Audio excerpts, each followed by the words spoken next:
I'm Tony Lawrence, and behind me is one of the pieces of exercise equipment. It's the pull-up bar right here. The pull-up bar that I use as part of my morning or any time of day exercise routine to stay in shape, to stay strong, to stay healthy at 78.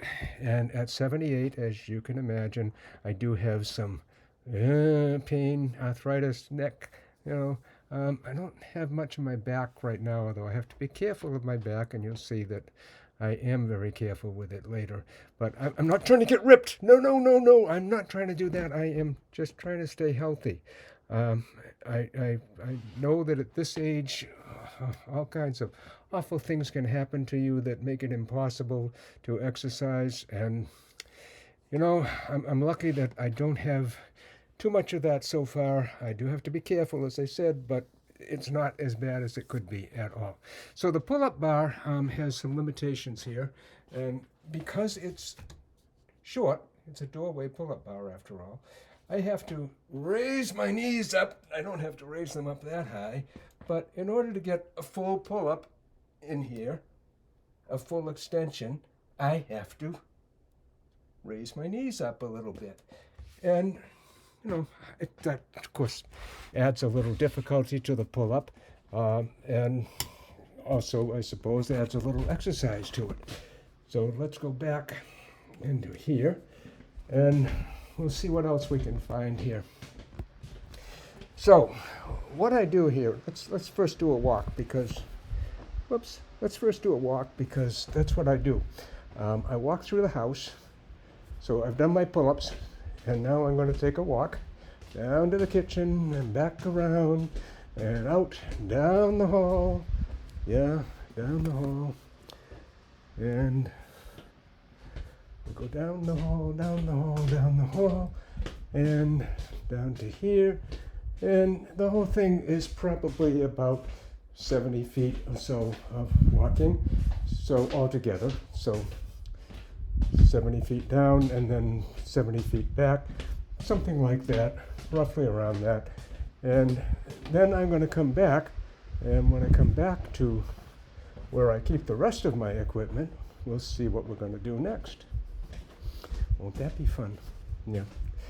Okay, so here we are, and this is where the rest of my equipment is, and I'm going to try to get this lined up so that we can actually see some of this. I've got it all. Yeah, there it is. Okay, so I'm going to show you these things one at a time. So the first piece is these. These are what are called perfect push-up bars, and what they do is save the stress on my hands of doing a push-up and bending my wrist like that. And when I was younger, that never bothered me at all, and it doesn't hurt me too badly now, but I'm not looking for problems on this stuff, so I'm going to do it. So when I do a push-up, and I'm going to try to get this so you can see the full thing, I do it like this, and I go all the way down and up, and notice how slowly I'm doing this. Very, very slowly. And normally I might do, I don't know, 10, 12, maybe 15. If I were really ambitious, I'd keep going until I collapse, but that's not necessary when I'm doing things just to get my body working in the morning and up and running for the day. Well, let's move this back a little bit. I think things will be better that way. Okay, all right. So next thing we're going to look at, and I will be taking a walk, that 140-foot walk after that. And then we're going to get these little things. These are squeeze balls. This one is a little easier to squeeze than this one is. And what I do is after the walk, so we're going to have done the pull-ups, and we'll do a walk, and then we do the push-ups, and we do a walk, and then I do these while I'm walking. And I'll walk a couple of times while I'm squeezing them, and left hand, right hand, nope, left hand, right hand. Funny when you're looking at the camera, isn't it? This is the left hand, and this is the right hand. So I keep doing that all the time I'm walking, and that helps me keep my strength and in my hands, and I squeeze them as hard as I can. Now, I also have a hand dynamometer, I don't know how you pronounce that. I have no idea. But what that device does is measure the strength of your hands. And I do measure the strength of my hands regularly, and I do it every month actually. And I can still pull about 100 pounds with my right hand, and with my left hand maybe 70 pounds at best. And that's pretty strong for a 78-year-old, but no, it's nothing Olympic age. I'm sure there's lots of people that are older than I am that can pull a lot more, but that's what I can do with these hands, and maybe part of that's the arthritis. I don't know. Doesn't really matter, does it? So after doing that, I come over here, and I've got this, what do you call these, kettlebells? I don't know. Now this says it's 5 pounds. It isn't. It's 14 pounds because it's supposed to be filled with sand, and I didn't fill it with sand. I filled it with iron stuff, iron scrap that I had kicking around the garage, and nothing sharp in there that would cut through here, but just a lot of little pieces of iron and ball bearings and things like that. Things that were smooth, that wouldn't cut into the inside, and it actually weighs just about 14 pounds.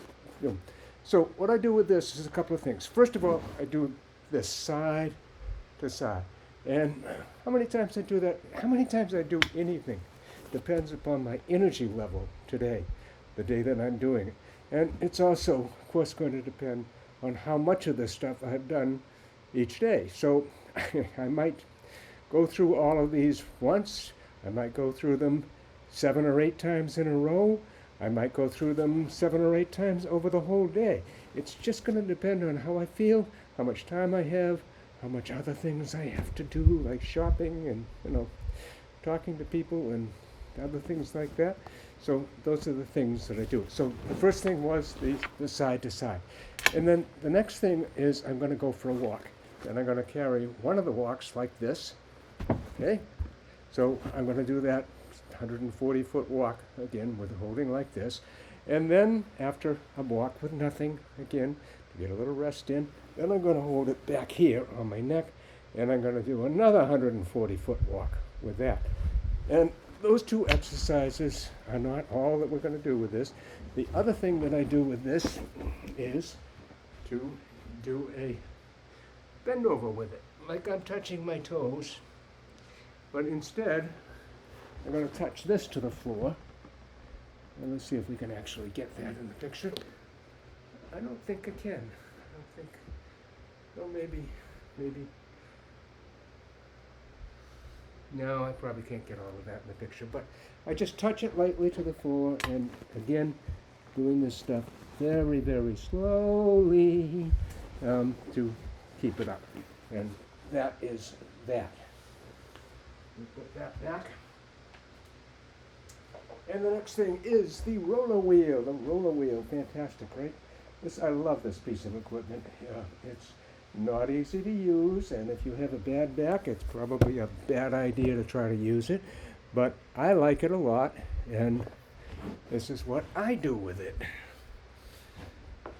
All the way out, and back, and all the way out. Yeah. And again, might do that 4 or 5 times. I don't know. I don't know how many times I might do it. Might do it more, might do it less. I don't know. Did I do that right? Did I show that? Oh, yeah. Yep. Okay. So, how many times? I don't know. I don't know how I feel. Am I feeling strong? Am I feeling out of breath? Am I tired? I don't know. I don't know how I'm going to do it. So, all right. So the final thing, well, not really the final thing, but the next thing is these 15-pound dumbbells. And what we're going to do with these is merely go down to the floor, just touch them lightly to the floor, and go back up again. And this is a squat, but it's a very slow and controlled squat, because no way am I going to hurt my knees by twisting sideways as I go down and up. And no way am I going to keep going with this. I'm not going to load up with 25-pound dumbbells or 50-pound dumbbells and try to be like I was 30 years old again, because I'm not. And more importantly, my joints are older than that, and they don't like that kind of thing. So we've got to be very careful with those squats. Slow, careful, all the way down, all the way up, but very, very slow and careful. And the next thing is some stretching of my neck, because although I think I've touched most other exercises in here, most of the muscle groups in here, haven't done anything with my neck, so we're going to do some of this stuff. Whoa, push, push, push, push, push. Yeah, push, push, push, push, push. And, I'm not holding it for the length of time I would hold it normally myself. And we're going to pull forward. Oh, pull forward. Yeah, and push backwards and that. And then also do some just moving it as far as I can and holding it for 30 seconds or so of that. I'm going to follow that up with some balance exercises, just standing up on one foot and seeing how long I can do it. I can usually hit a minute or so with each foot. But some mornings, no, I can't. Some mornings I fall over after 10 seconds. And I don't know why that happens when I can easily do a minute on other days, but whatever. It is what it is. And then finally, some toe push-ups, just standing there and pushing up with lifting my heels off the floor just to give the calf muscles a little bit of exercise. But they get plenty of exercise from walking anyway, so I'm not concerned about those. So, as far as I know, I am doing, well, not everything I can. One more thing that I do is when I'm walking, and I got to be very careful when I do this inside, sometimes I do quick little sprints, just maybe a dash for 20 feet, 25 feet at the most, just as fast as I can go for that little length of time. And you got to be careful, especially at my age. At any age, you've got to be careful if you're doing this in a house, because it is real easy to screw that up and fall. Now, outside, yeah, well, you're running on a sidewalk, or at least I would be too. And you want a smooth surface, a flat surface, but the sidewalk isn't always smooth and flat, and you could trip and fall out there, and honestly, falling on a sidewalk would hurt more than falling on the rug or the wooden floors in my house. So I don't know which is more dangerous, and that is why I do it very short period of time. It's a few seconds at most, and the minute I'm heading towards an obstacle that I could smash into, I slow it right down. But that's the aerobic exercise that we get. And then a little more stretching of the legs, that type of thing. Some squatting with keeping my knees open. Again, everything slow, slow, slow. Slow and hold, slow and hold. Not in a race here. I'm not trying to, no, not that. I'm too old for that. When I was a young man, yeah, I would do stupid things and hurt myself. And no, I can't recover from things. It takes me a long time to recover. We did some moving of stuff. I did some moving of heavy stuff. Well, the table that I'm sitting at here, I moved in here from another room by myself, and I hurt my back. And it took, I think it was 6 to 8 weeks before my back felt okay again. And that's what happens when you're of a certain age. Yes, of a certain age. And that's so sweet. Yeah, that kind of thing happens. So you got to be careful when you get old. I think I'm doing what I can. I think I'm doing the right things. I hope so.